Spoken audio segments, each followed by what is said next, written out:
Germinal Perrault, député de la Dordogne, secrétaire national du Parti socialiste en charge de l'agriculture, de la ruralité et de la mer.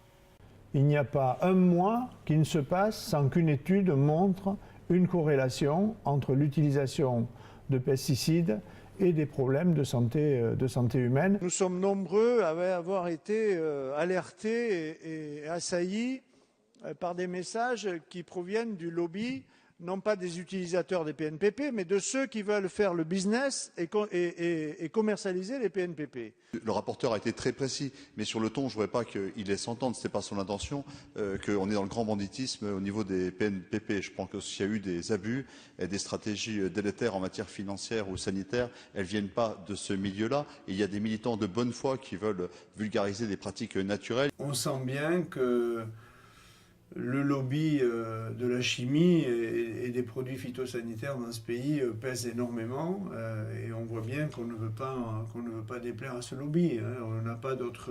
Moi, je n'ai pas en tout cas d'explication rationnelle parce que je crois que manifestement les intérêts vitaux de notre pays ne sont pas en danger avec ce genre de préparation. Rendre une plus grande liberté aux agriculteurs, leur permettre de gagner de l'autonomie par rapport à ce qu'ils achètent, eh bien, c'est améliorer leur compétitivité. Le ministère de l'Agriculture a déposé 8 dossiers à Bruxelles pour faire homologuer une série de substances. Le dernier comité technique de la chaîne alimentaire au sein de la Commission européenne n'a pas accepté les dossiers proposés. J'entends dire, moi, que comme ce sont des préparations naturelles et qu'elles sont peu préoccupantes, eh bien, on peut laisser libre cours à tout commerce, qu'il n'y a aucun problème. Moi, je regrette. Il y a des produits naturels qui sont des poisons, qui sont directement des poisons. Alors, donc, ces préparations naturelles peu préoccupantes, elles sont considérées comme des produits phytosanitaires par la Commission européenne. Pourquoi?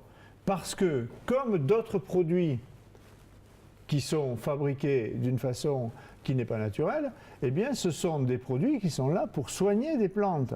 Certaines sont des fongicides, d'autres sont des insecticides. Je parle des préparations naturelles peu préoccupantes. Ces traitements naturels de semences, des plants et des cultures, vinaigre blanc, sucre, purin d'ortie, argile, n'arrivent pas à obtenir d'autorisation au niveau européen. Ainsi, depuis 2009, aucune PNPP du domaine public n'a été autorisée en Europe sur les bases de la procédure européenne. Là, il y a une volonté manifeste de faire en sorte que les agriculteurs n'échappent pas au lobby de la chimie. Je rappelle, et ça c'est très important, que sur la question du biocontrôle de manière générale, il y a un enjeu à la fois de substitution par rapport à ce qui a été jusqu'ici le domaine du phytosanitaire traditionnel, et que c'est un enjeu économique en même temps, toujours dans le même esprit. On est bien là, dans un cadre où la combinaison entre les objectifs environnementaux, écologiques et la dimension économique, elle est extrêmement claire. Les PNPP peuvent être autoproduites et que les PNPP peuvent être utilisées librement sur chacune des exploitations agricoles.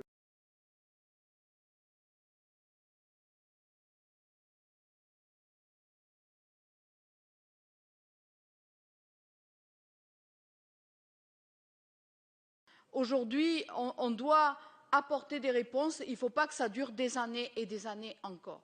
Donc je vais retirer mon amendement pour le moment, mais je crois que ce sujet est vraiment sérieux et il va falloir avancer. C'est une vraie alternative aux phytosanitaires dont nous devons nous débarrasser. La responsabilité du Parti socialiste, puisque c'est ma responsabilité aujourd'hui, dans cette affaire, si un jour on a à l'assumer, on l'assumera dans ce sens et on permettra aux gens de les utiliser. Aujourd'hui, la France et le gouvernement français ont fait en sorte que les procédures soient allégées, que les délais soient raccourcis et surtout que le coût soit abaissé. La taxe administrative qu'on doit payer à l'ANSES, qui est l'organisme qui valide les substances, elle a été ramenée pour les PNPP de 40 000 € à 2 000 €.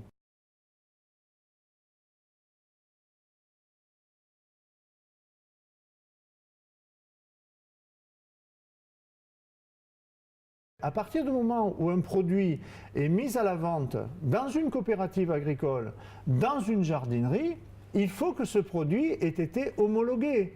Il n'y a pas de possibilité de dérogation à ça aujourd'hui. Alors on nous répond, mais en Allemagne et en Espagne, on n'a pas inscrit ces produits sur la liste des produits phytosanitaires et donc il y a une dérogation.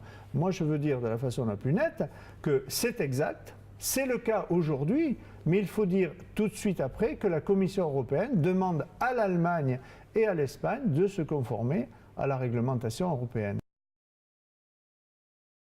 Constatant ces substances dans l'impasse politique et technique, cet amendement propose que les préparations fassent l'objet de conditions spécifiques et simplifiées d'utilisation et de mise sur le marché, à l'image de ce qui s'est fait en Allemagne et en Espagne. On avait bien étudié la question, on pouvait très bien être compatible avec les règlements européens pour arriver à les autoriser dans notre pays. On sait que ces préparations naturelles peu préoccupantes sont utilisées dans d'autres pays européens. Je me rappelle, je citais toujours l'Allemagne, l'Autriche, et je citais 6 ou 7 pays européens où elles sont permises, où elles sont autorisées.